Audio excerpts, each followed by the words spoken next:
Vamos lá, vamos entender agora passo a passo de como ocorre a síntese dos hormônios tireoidianos.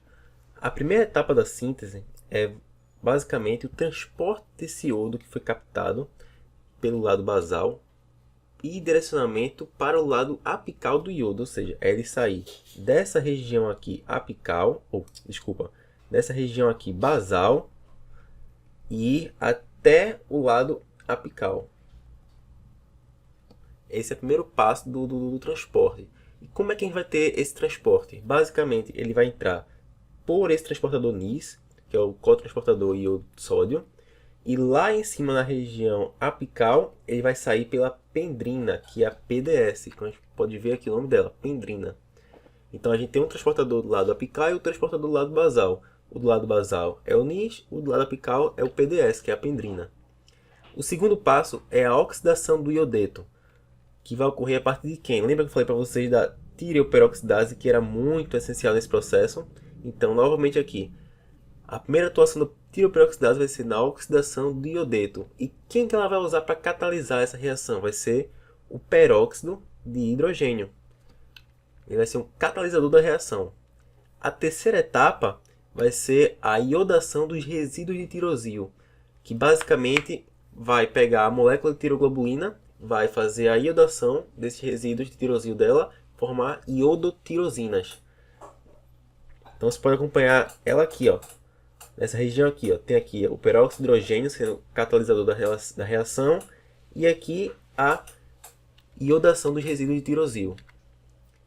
Vai ser quem que vai realizar essa reação também? A tireoperoxidase, é uma enzima muito essencial em todo o processo de síntese dos hormônios tireoidianos. E vamos formar então os MITs, que é o monoiodotirosina, os DITs, que são as diiodotirosinas, e o T3 e T4, que aí já muda o nome de tirosina para tironina. A quarta etapa vai ser o quê? O acoplamento oxidativo de duas iodotirosinas formando as iodotironinas, ainda ligadas a tiroglobulinas, ou seja, eu vou ter as minhas MIT e DIT que vão se transformar, juntar para formar T3 e T4. Beleza? Quem vai realizar essa reação também vai ser a tireoperoxidase. E por fim, a última etapa é sair do lado apical de volta para o lado basal através do transportador MCT8, que é esse daqui.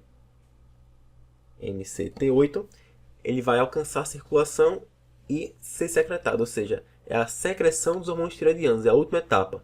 E vai ocorrer a partir de quê? A partir do estímulo do TSH, a hidrólise e captação por micropinocitose ou macropinocitose, que vai ser realizada nessa região aqui do lado apical. A gente vai captar esse hormônio, ele vai ser trazido para dentro da célula, vai ser fagocitado por lisossomos, vai haver a quebra dessa tireoglobulina, desses hormônios, ou seja, vou liberar apenas o T3 e o T4 aqui, ó. Vai ter apenas a liberação do fagolisossomo dos T3 e T4 e apenas o hormônio em si que vai ser secretado. O resto vai ser quebrado e reutilizado no colóide para poder refazer toda essa síntese. Então, como eu falei para vocês, a liberação via transportador MCT8. E a gente vai ter aqui, ó, na região apical, uma foto que mostra melhor toda essa reação. Ou seja, vamos ter a região de colóide. A tiroglobulina vai estar aqui sendo iodada dos seus resíduos tirosilo. A tireoperoxidase aqui, a TPO, vai fazer toda essa reação e pegar cada região dela e transformar. Seja em MIT, em DIT, T3 ou T4. E aí vem a pergunta, se houver uma destruição em massa da tireoide, ou seja, se houver uma inflamação, que a gente chama de tireoidite, o que é que vai acontecer?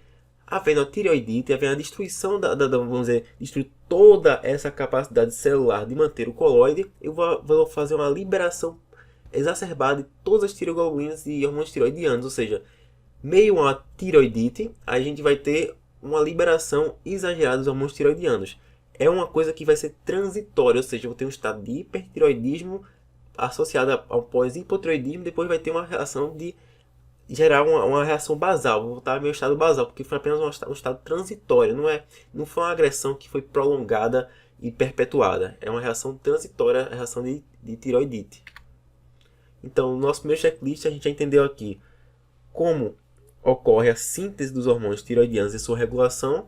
E vamos entender agora como a correlação do hormônio tireoidiano nos tecidos periféricos. Para dar início a essa conversa, a gente vai ter que entender que os hormônios tireoidianos são transportados por TBG, que é a globulina ligadora de hormônios tireoidianos, ou seja, de novo naquele macete, G de globulina, B de binding, no inglês, que é ligante, de tireoglobulina. A gente vai ter também as transtiretinas, a albumina e as lipoproteínas que vão fazer o transporte desses hormônios tireoidianos pela circulação. Por que eu preciso de alguém para transportar? Porque eu preciso de um veículo. Porque os hormônios tireoidianos eles não são tão solúveis assim. Então, eles ligam a globulina solúveis, ou seja, proteínas solúveis, que vai manter quase todo o hormônio tireoidiano ligado. Ou seja, de ter 4 livres, a gente tem quase nada. Então, para que eu vou manter esse hormônio ligado? Para que ele não saia sendo liberado nos tecidos, então faça a sua função celular. Então, eu vou manter boa parte deles ligados às proteínas e, quando necessário, vai haver esse desacoplamento, essa desassociação do T4 com o seu ligante para que então ele fique livre na circulação, para que conecte as células, os seus receptores, entrem na célula e sejam convertidos em T3 para que haja atuação celular. A gente vai ver isso melhor daqui a pouco. Então, de uma lógica bem assim simples, a gente vai entender o quê? Que se na minha circulação eu tenho aumento dos ligantes de hormônios tireoidianos, a gente tem uma queda dos hormônios tireoidianos livres, ou seja, tem uma queda de T4 livre. E, por contrapartida, se eu tenho uma redução dos ligantes de hormônios tireoidianos, então tem um aumento do hormônio tireoidiano livre. E vem a pergunta que eu faço a vocês. Quando que pode ocorrer essas quedas, esses aumentos? Basicamente, todos esses hormônios ligantes são produzidos pelo fígado. Então, a partir de uma lesão no meu fígado, eu posso ter uma queda da produção dessas proteínas ou algum estímulo de aumento que vai fazer, então, uma alteração nessa proporção de T4 livre na circulação que vai concomitar em alteração da minha função celular orgânica. Como eu disse a vocês, as proteínas transportadoras são sintetizadas no fígado e a síntese de globulina ligante de hormônios tireoidianos é influenciada por estrógenos, estando aumentada em uso de anticoncepcionais na gravidez, e por outro lado, os andrógenos vão reduzir a sua síntese. Então, se eu tenho um estado de hiperandrogenismo, eu tenho uma redução da síntese dos hormônios ligantes. Logo, eu tenho um aumento do hormônio tireoidiano livre. Então, tenho que tomar atenção também que alguns fármacos, como esses 5 aqui, eles podem atuar nessa proporção de hormônios livres, que vão competir pela sua ligação nos transportadores, que são a fenitoína, os barbitúricos, os salicilatos, famoso AS, a furosemida e o diclofenaco. Tem gente que gosta muito de usar diclofenaco como se fosse água. Eu vou tomando aqui, eu estou tomando aqui minha dosezinha de diclofenaco pela manhã, uma dosezinha à noite que é para aliviar a dor, que eu estou com muita dor na coluna, não sei o que. Então, o uso exagerado de diclofenaco é perigoso. Agora a gente precisa entender a atuação desse camarada aqui, dessas desiodases. Quem são as desiodases? São enzimas que vão estar dentro da célula, são enzimas intracelulares que vão proporcionar a gente a conseguir converter T4, que está livre, que agora está intracelular, em T3, porque é o T3 que tem a atuação completa, é o T3 que faz toda essa atuação. A atuação T4 é pouca e é limitada, é o T3. Logo a gente entende por que a gente tem uma quantidade de T4 tão grande, porque vai permitir que ela circule no nosso organismo sem que faça a sua atuação celular. Então eu posso ter uma disposição, é um sistema assim vamos dizer assim, de self-service. Você precisa da atuação dela, aquela região de células vai lá, capta o T4, transforma em T3 e faz a sua alteração do seu metabolismo intracelular. Então se ele está precisando muito, ele vai lá, pega e usa. Se ele está precisando pouco, ele deixa rolando no T4 livre na circulação. Então funciona basicamente assim. Como eu disse a vocês, o T4 tem pouca ou nenhuma função celular e o T3 é quem atua nos tecidos periféricos. E aí quem transforma o excesso de T3 em T4? Basicamente são as desiodases. E a gente tem 3 tipos de desiodases. Temos a desiodase 1, deixa eu mudar aqui a cor da caneta. Temos a desiodase 1, a desiodase tipo 2 e a tipo 3. Então, o papel fisiológico delas é qual? A desiodase 1 ela vai gerar T3 no tecido e liberar para o plasma, ou seja, para o plasma da célula. Ela também pode inativar T3 e T4, ou degradar essa forma aqui, ó, RT3, que é o T3 reverso. Para que isso que eu produzo RT3 reverso? Para poder fazer uma forma de, no seu metabolismo, inativar o excesso de T4 ou T3 que tem ali da célula. E temos também a desiodase 2, que vai gerar T3 utilizado pela própria célula e contribui para o pool de T3 plasmático. O que é esse pool? Todos que falam de pool, a tradução literal é piscina. E piscina a gente lembra de uma concentração grande de algo. Então, ele vai contribuir para a concentração de T3 plasmático na célula. Ou seja, vai produzir mais T3 plasmático. E a D3, que é a desiodase 3, basicamente ela é uma inativadora de T3 e T4. Então, por que eu tenho três tipos de desiodase? Porque em cada local eu vou ter um predomínio desse tipo. Então, D1 eu tenho um local predominante de fígado, rim, tireoide e sistema nervoso central. Já o D2 ele está basicamente no sistema cardiovascular, no sistema muscular e no sistema nervoso central, como vocês podem ver aqui. E a D3 vai estar no sistema nervoso central, placenta e pele. E tem aqui uma coluna aqui daqui. Inibição pelo PTU. O que é esse PTU? É o próprio tiuracil, que é o quê? É um medicamento que faz a inibição dessa D3, D1, D2, D3, capaz então de inibir a função tireoidiana nas células, na função celular, basicamente, no todo o organismo. Então, esse medicamento vai funcionar mais em D1, que é altamente sensível à inibição, mas pouco em D2 e D3, o que torna a sua atividade muito limitada, já que D2 é o que tem a maior proporção de tecidos que ela tá atuante dentro. Então vamos ver aqui, entender melhor como que vai funcionar esse D2 e D3. Tem um esquema muito bom que eu tirei do Margarida Aires, que mostra todo esse esquema D2 e D3. Então focando aqui nessa região aqui delas, a gente vai ter que D2 vai ter função tanto de transformar T4 em T3, bem como de T3 reverso em T2, ou seja, degradar. Lembra aqui, T1, T2 e T3 reverso não tem função biológica. A D3 vai ser a inativadora geral, que vai ser o quê? Tira T4 para T3 reverso, bem como tira T3 para T2. E a D1 é aquela mais global, ela pode fazer qualquer uma dessas funções aqui. Já pegando o bigu, pegando o trem aqui, a gente vai entender o quê? Que o T4, ao entrar na célula e transformar-se em T3, ou o T3 por si só entrar, que tem uma quantidade pouca, mas tem circulante T3 na circulação, ele vai ter a função de se ligar à região nuclear, que chama de TRE.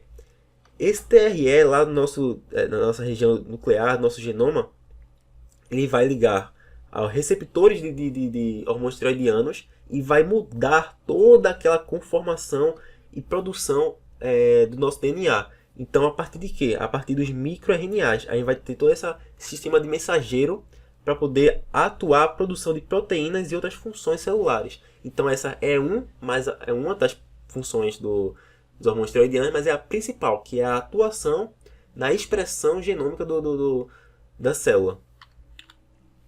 E aí eu pergunto a vocês, se houver hiper ou hipotireoidismo, o que é que essas enzimas D1, D2, D3 vão fazer? O que acontece com elas?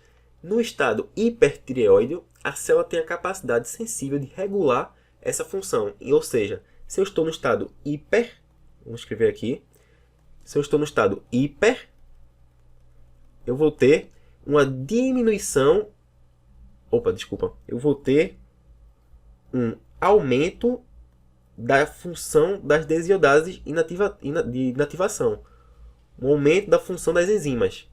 Então, eu vou estar tentando regular, não a partir do sistema hipotálamo, hipófise, tireoide, mas a partir da uma regulação já no final do processo, uma regulação a partir das enzimas mesmo dentro das células.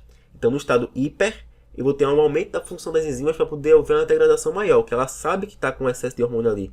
E no estado hipo, em que eu vou ter baixa desses hormônios, eu vou ter uma diminuição da atividade enzimática, porque eu preciso que esses hormônios, apesar de poucos, mas que continuem com a sua função celular dentro dela. Como eu falei para vocês, o próprio tiuracil ele tem uma maior sensibilidade pelo D1, então é um fármaco que vai atuar aqui na região de D1, inativando ele para que haja a sua a sua atuação farmacológica ali. E nesse slide seguinte aqui a gente vai entender agora a ação dos hormônios tireoidianos em si, que é a última etapa da nossa aula. Primeiro, a gente tem que entender que eles entram nas células a partir de um mecanismo. E qual mecanismo é esse? A partir de receptores de hormônios tireoidianos. A gente tem os receptores de ânions orgânicos, que é esse OATP. A gente tem esse receptor conjugado aqui, que é o NTCP. E a gente tem o MCT, que eu já falei para vocês. Então, eles vão estar aqui nesse esqueminha, que está aqui, teria de marcar da Ares também. No caso, a gente tem um astrócito, que é uma célula que vai estar naquele meio ali, naquele conglomerado de células no sistema nervoso. Ele vai receber, a partir de um desses 3 receptores, o hormônio, vai converter ele em T3 para poder ser utilizado e então repassar ele para um neurônio, a partir do MCT8. Esse é um dos esquemas possíveis, não é o único possível. Mas para ilustrar aqui, você entenderem bem como é que funciona a ação dos hormônios tireoidianos e a sua entrada nas células, eu trouxe isso aqui para ilustrar. A gente vai ter 2 ações dos hormônios tireoidianos, a ação não genômica e a ação genômica. A ação genômica, a gente vai ter que compreender primeiro que ela modifica a transcrição, como eu falei para vocês, a partir daquele locus gene ali, que é a região TRE, e vai modificar a transcrição dos microRNAs. A partir de quê? A partir desse hormônio receptor de hormônio tireoidiano aqui, THRA e THRB. E eu pergunto a vocês, se o hormônio tireoidiano, ao ligar-se nessa região de transcrição, ele aumenta, ou seja, estimula a mudança, quem é que inibe essa função dele? Ou seja, quem é que está ali impedindo que haja essa mudança? Basicamente, essa região, esse locus ali, ele por si só, pelo estado que ele está lá, ele já está inibindo essa transcrição. Ou seja, essa região aqui toda, RXR, TRE, já está com a inibição contínua dessa transcrição. Então, ao receber o hormônio tireoidiano e haver essa ligação dele com a região dele de receptores, eu passo a ativar. Então, é como se estivesse num estado inibitório constante, eu ligo esse hormônio tireoidiano, então ele passa a mudar sua conformação e estar ativo. A segunda forma de atuação dos hormônios tireoidianos é a ação não genômica, que vai ser prevalente de T4. Lembra que eu disse que T4 tinha pouca função, mas tinha ainda alguma função? Essa ação T4 ela vai ser via MAPK, que é a proteína quinase ativada, de ação mitogênica ativada. Então, ele vai ligar-se lá a ela e vai fazer com que haja vamos dizer assim, vamos supor que aqui está a região que liga o T4. Ele vai ligar-se a essa região e preparar a célula para receber esse estímulo do T3 lá no núcleo. Então é como se fosse uma preparação celular para que a célula pudesse, então, avisar ao núcleo e todas as organelas que estão lá dentro que vai rolar aqui uma mudança, a gente vai ter que trabalhar mais, tome porrada para cima, que vai ter que mudar toda a nossa conformação aqui, toda a nossa estrutura para poder fazer a receptação desse novo RNA mensageiro, que vai mudar todas as proteínas que vão ser produzidas aqui. Então é como se fosse uma preparação para o estímulo que o T3 vai realizar lá no núcleo.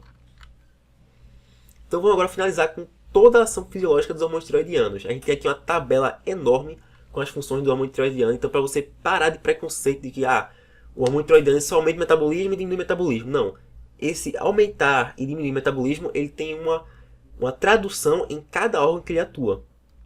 Então primeiramente a gente vai entender que ele atua na termogênese, ou seja, aumentando ou diminuindo a taxa de metabolismo basal. Assim, então, aumentando a produção de calor ou diminuindo a produção de calor. Ele vai ter atuação nos lipídios. De que forma? Acelera a diferenciação dos pré-adipócitos e adipócitos, ou seja, vou acelerar a produção de células lipídicas e vou intensificar a lipólise em altas concentrações. A gente vai ter também atuação nas proteínas, com aumento ou diminuição da síntese de acordo com os níveis de hormônios tireoidianos. Vamos ter também aumento da ação da epinefrina, ou seja, o aumento dos hormônios tireoidianos, eu vou ter aumento da epinefrina, ou seja, de adrenalina, e isso vai aumentar a produção de GLUT. Esse carinha aqui, o GLUT, ele é um transportador de glicose, ou seja, de uma forma global, as minhas células vão ter aumento da expressão dessa célula transportadora, dessa molécula transportadora de glicose, ou seja, eu vou estar preparando o arcabouço do meu organismo para receber a glicose e poder utilizá-la como energia, lembra lá atrás que eu falei da reação de luta e fuga, ou seja, eu vou ter um aporte, vou preparar um aporte celular meu para poder aguentar essa pancada, dessa atividade intensa que eu esteja realizando. Eu vou ter uma atuação também dos hormônios tireoidianos sobre o sistema simpático e cardíaco. Vai ser uma atuação epinefrina dependente, ou seja, se eu aumentei os níveis de epinefrina, eu vou ter também a atuação dela não só nas células em geral, mas também a atuação na célula cardíaca em específico, fazendo o quê? Aumentando o consumo de oxigênio, aumentando o que a gente chama de cronotropismo e inotropismo. Isso que quer dizer esse cronotropismo e inotropismo? Nunca ouvi falar nisso na minha vida. Se a gente quebrar aqui a frase no meio, cronotropismo, então eu vou ter uma atuação na cronologia do coração, ou seja, eu vou aumentar ou diminuir batimentos cardíacos.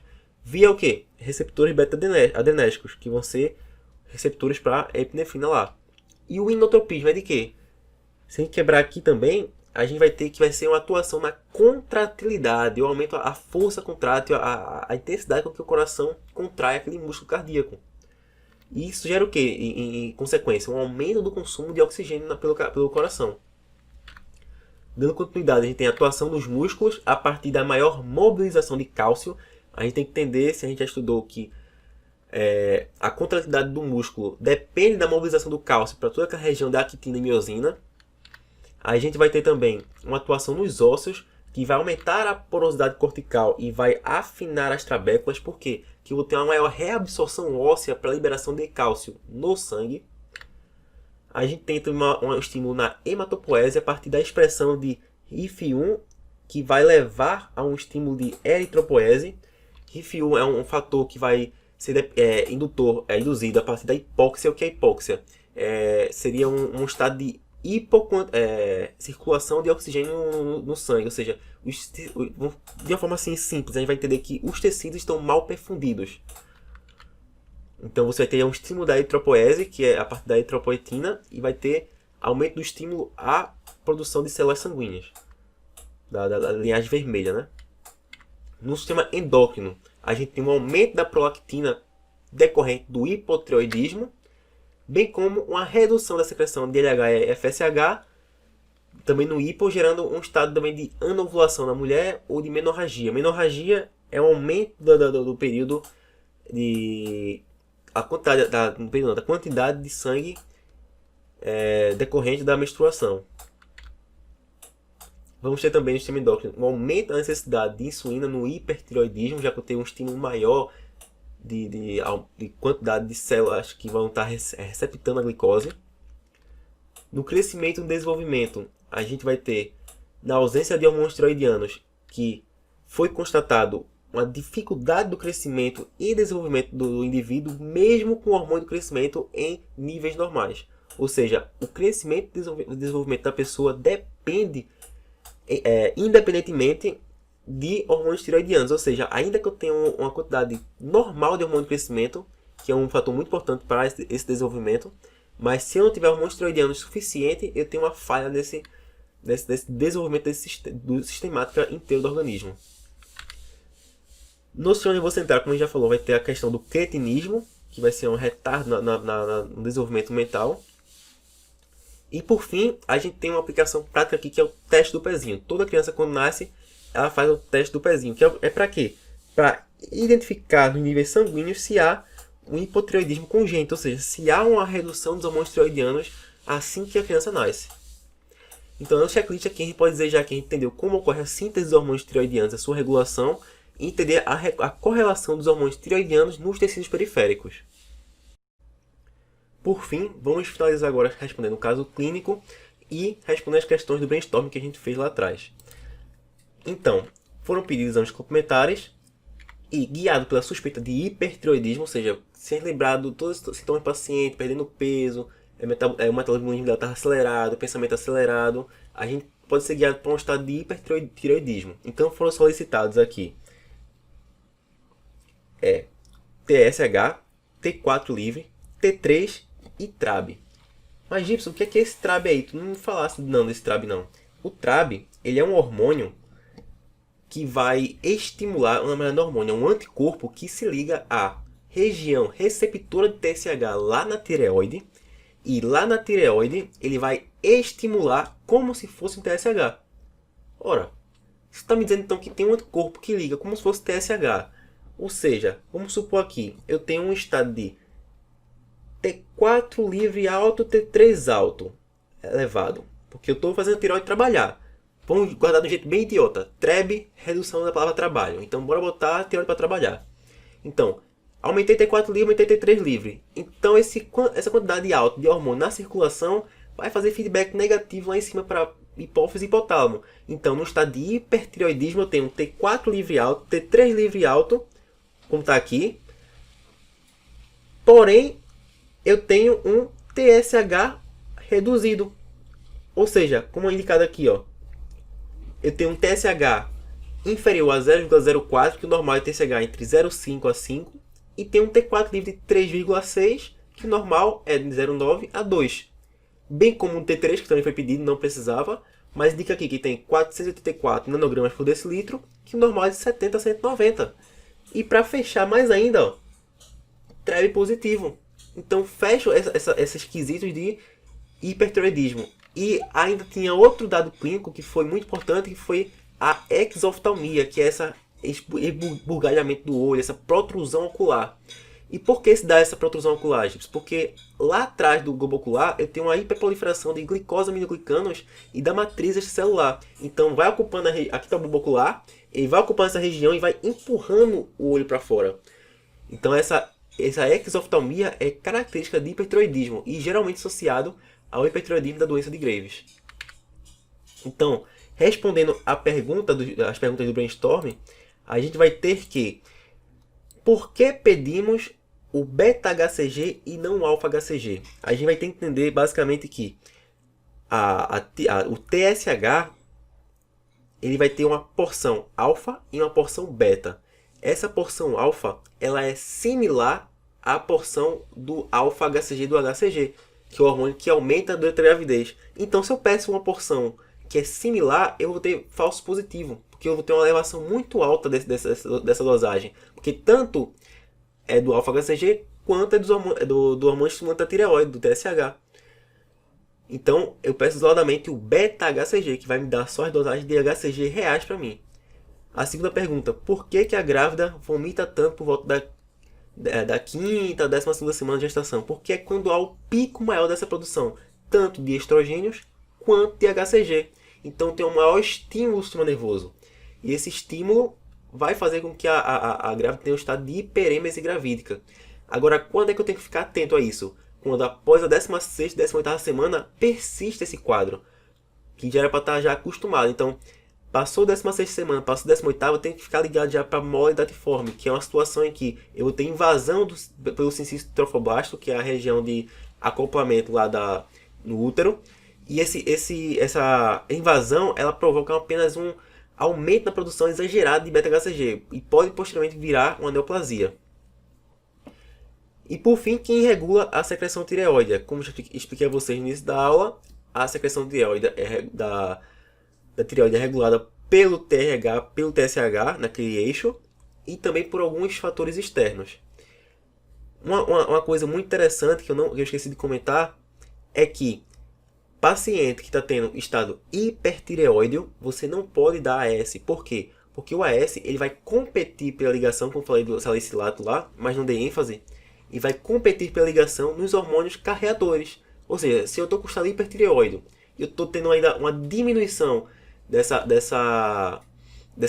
carreamento, eu estou aumentando em excesso a questão dos hormônios tireoidianos estarem livres na circulação e livres para uso. Então eu estou piorando esse estado de hipertireoidismo, podendo então acarretar ou piorar um grau de crise tireotóxica, que é uma complicação do estado hipertireoide. Então finalizamos aqui com as 3 questões do nosso checklist aqui finalizadas, que era como ocorre a síntese dos hormônios tireoidianos, entender a regulação e a correlação dela com o tecido periférico, e entender como proceder diante de alguns distúrbios tireoides. Essa live ficando por aqui. Agradeço muito a vocês. Quem gostou, curte, compartilhe e se inscreve no canal. Mostre também para todo mundo que vocês conhecem, que você acha que vai ser interessante eles aprenderem. Aqui vai estar todos os links com as redes sociais. Essa aula fica por aqui, foi uma aula mais curtinha, apenas em 2 vídeos apenas. Mas espero que tenha contemplado toda a fisiologia lá no material de apoio, que eu vou mandar outro vídeo posteriormente com material de apoio e explicando também o material de apoio dessa semana. Algumas pessoas comentaram que as questões estavam muito densas, então vamos mesclar um pouco as abertas, vão ser menos, e tentar fazer mais questões fechadas. E ficamos por aqui. Até mais, obrigado.